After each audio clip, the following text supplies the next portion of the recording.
Hi everyone, I am coming to you from the kitchen. It's evening time now, almost 7 o'clock.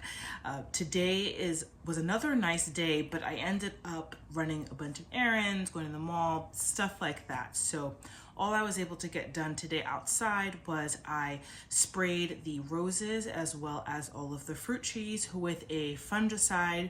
The roses because they get black spot, and some of the fruit trees also get some what mostly seems to be some fungal issues. So I'm trying this fungicide to see if that helps. Probably in another couple of weeks or so I might try some copper as well. I have found that particularly with the copper, I was alternating between the copper and something else last year, or maybe it was even the year before, and that seemed to really help control the black spot. So I'll probably do that again this year. But I am way behind in my seed starting, kind of per usual for me, and I really wanted to get some of the winter sowing done because it is the end of February already, and it's probably going to be okay. But it's getting to the time where probably next month my plan was to start some of the summer crops. So I really needed to get going on the winter sowing. In a previous video, you guys saw me go through the seed packets and me deciding what I was going to winter sow. So this evening, I am going to get the containers ready and probably tomorrow morning over the weekend, put everything outside. So I think in the last video, I had mentioned that I had gotten these containers. I think I just got them off of Amazon. And you can see on this one, I have already drilled some holes in the top, as well as the bottom, just a couple in the bottom for drainage. I think you can kind of see, yeah, that I drilled a couple of holes in the bottom for drainage, and then as well at the top to allow water, rain, precipitation to get in to help keep the crops moist. So I already drilled holes in this first one, and I have some soil that I'm going to fill these with. Now, a lot of people, when they're starting seedlings, they will use seed starter mix. And I've done that before, but I realized for myself, I think it's better if I use more enriched soil, like compost, for example, just because one, initially when I first started seedlings on my own, I had no idea that seed starting mix is basically sterile. There's really no food in seed starting mix. But the benefit of seed starting mix is that it tends to be very light and fluffy. So as the seedlings are emerging, as their roots are emerging, it's very easy for them to get through the soil. They don't have to combat anything. So I believe that's supposed to help with germination. But at some point, you need to upsize them and give them a more enriching soil to grow in because there's no food. There's really no nutrients for them in the seed starting mix. I didn't realize that originally, and I was growing tomatoes and cucumbers and they stunted. And again, this was the first time I started seedlings. They became stunted. They didn't die, but I really didn't understand what was happening, and I let it go on for almost a month. By the time I realized what was happening, it was way late in the season, and I think I ended up just going and getting some seedlings from the local garden center because it was just way behind, and those just never really caught up. So last year I used Vermont compost, and I really liked that.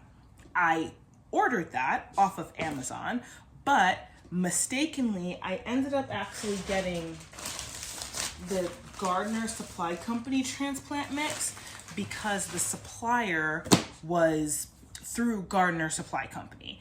And of course I bought this in January. I bought 6 bags, and I didn't open the box until just now and realized that they sent me the wrong soil. They sent me the wrong compost. I probably could have contacted them tomorrow and returned them and gotten the Vermont compost, but I decided that probably wasn't going to be worth it for me, both for time and just, it's probably not the end of the world, right?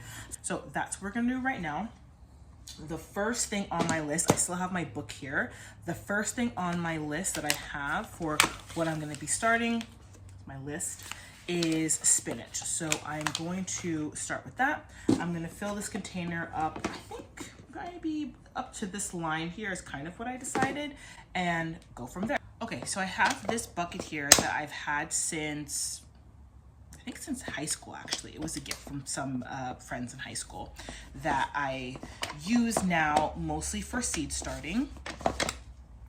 And like I said, this is the mix. I've dampened it. Probably could be a little bit more wet, but I think this is good enough. I can always wet it again. And I'm just going to fill this container up. Well, about halfway is what I said I was going to do. One of these days, I am going to have a greenhouse that I can do all this stuff, or at the very least, if it has to be indoors for a time, maybe for when, you know, winter sowing and stuff like that, it would be really nice to have it, to have a mud room or something like that where I could set this up. That's part of the dream.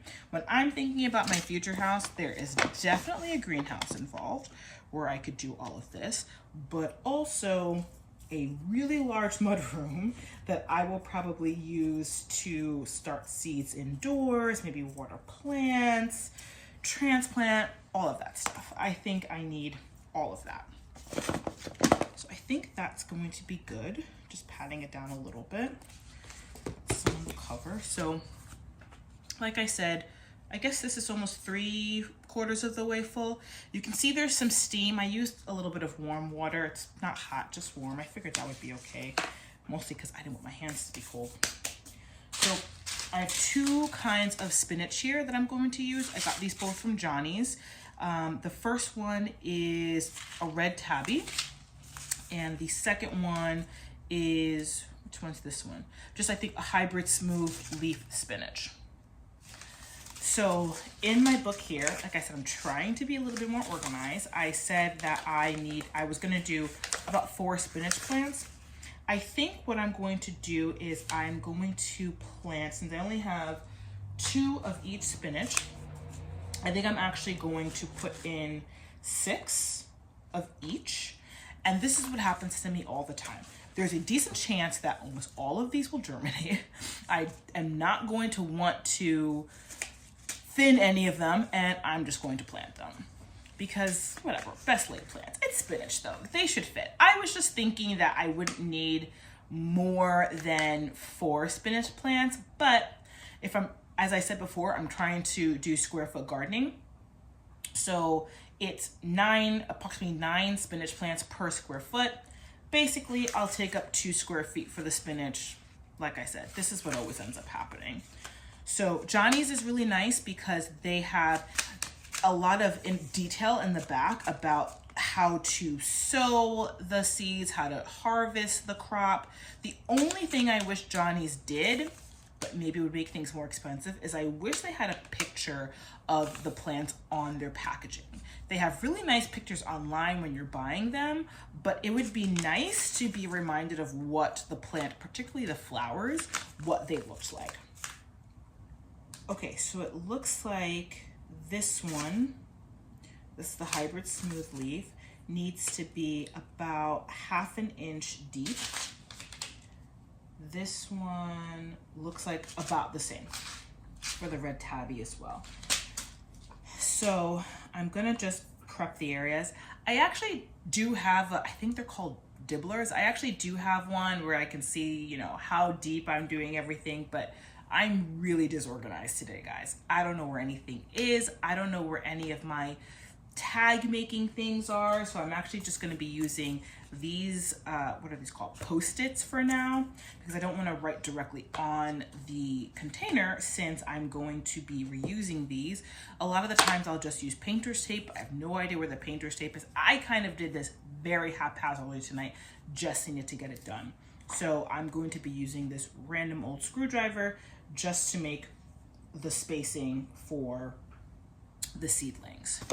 Let me see if I can bring you guys down here now so you can kind of see what I'm doing. Okay. So these guys are gonna have more than enough space. And as I'm looking, I'm seeing these are not going to be even. I didn't really pat this down too much. That's 3, 4, 5, 6. these guys are gonna have way more than enough room. This is probably not the most efficient, I mean, it's definitely not. This is not the most efficient use of space. But what I'm thinking is, I think for simplicity for myself, I think I want to keep the species, not species, but the type of plant the same. So basically, I'm only gonna do spinach in this one and broccoli in the other one, even though I could double up easily. So here's these spinach leaves, or spinach seeds, I should say. And I'm just gonna drop them right in here. And I think these holes are probably a little too deep actually, but I think, this one didn't go in. I think in the end, it'll all end up being fine. Maybe they'll take a little bit longer to go up, but I think these guys are pretty hardy. Oops, rip that a little bit too much. Now for the red tabby. Looks pretty much exactly the same.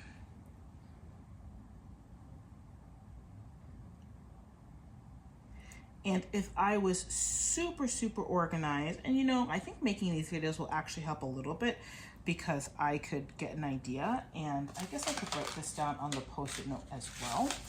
I'm not overly concerned with knowing which variety is which, meaning when I go to plant these out, I don't think I'm gonna care so much to know that, oh, this is the red tabby versus, oh, this is the regular like hybrid smooth. I don't think I'm gonna care so much, but it would be more organized to do so.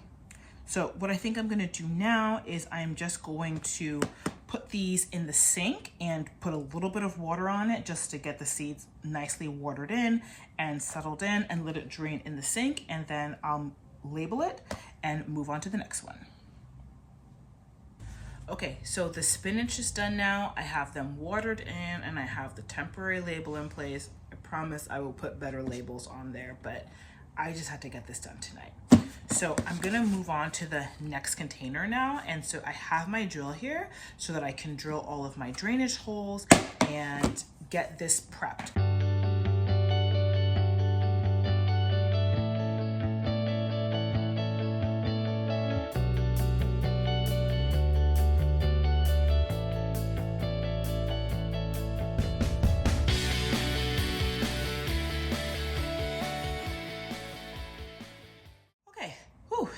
I have all of the boxes, everything is drilled. I have them, the holes more or less cleaned out, and I vacuumed up the majority of that plastic that I had lying around. So on my plan, I also had broccoli, just 4 of them, and it's 1 per square foot.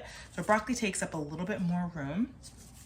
I have 3 of these. So I'll probably do 4 seeds of each just to make sure we get some decent germination. I have this hybrid mini broccoli burgundy. I have emerald crown,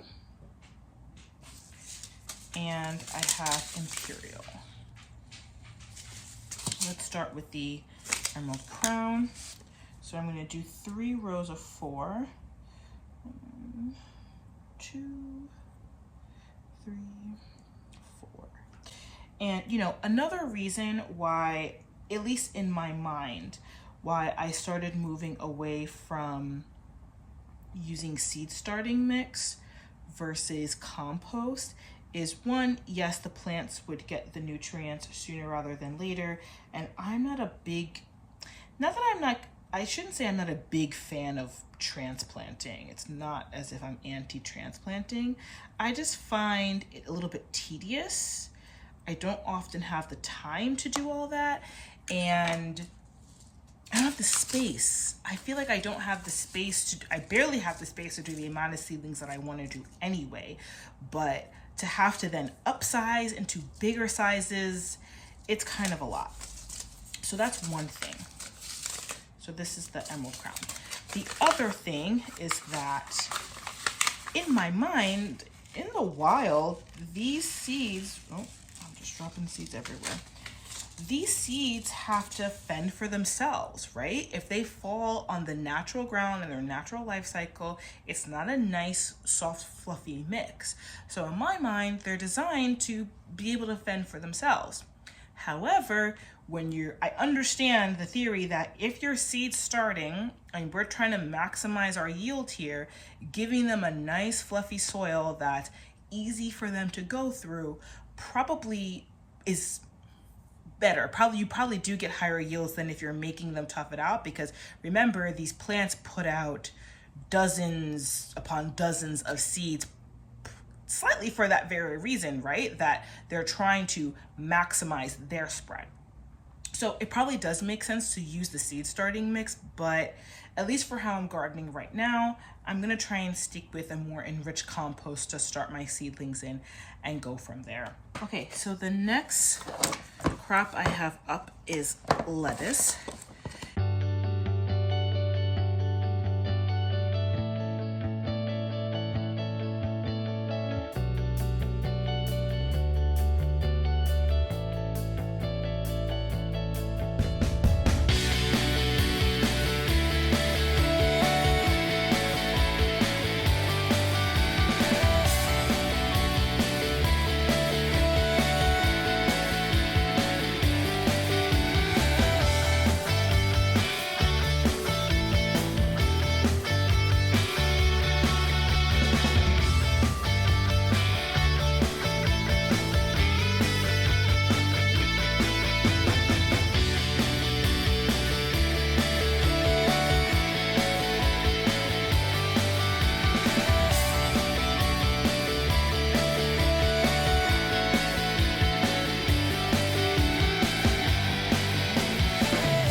Okay, so that's it for tonight. Whew, it's late. It is 10 o'clock and I do have work in the morning. So today definitely got away from me a little bit, but I'm glad I finally got this winter sowing done. So I'm gonna water in the last of these onions, clean up, and then I need to head right to bed because I have work semi-early tomorrow. It's not the first shift, but gotta be there relatively early. So I hope everyone has been having a great time getting ready for spring, whether you're doing spring cleanup, starting winter sowing. I hope everything is going well, and as always, I hope everybody has a great time in your garden. Enjoy.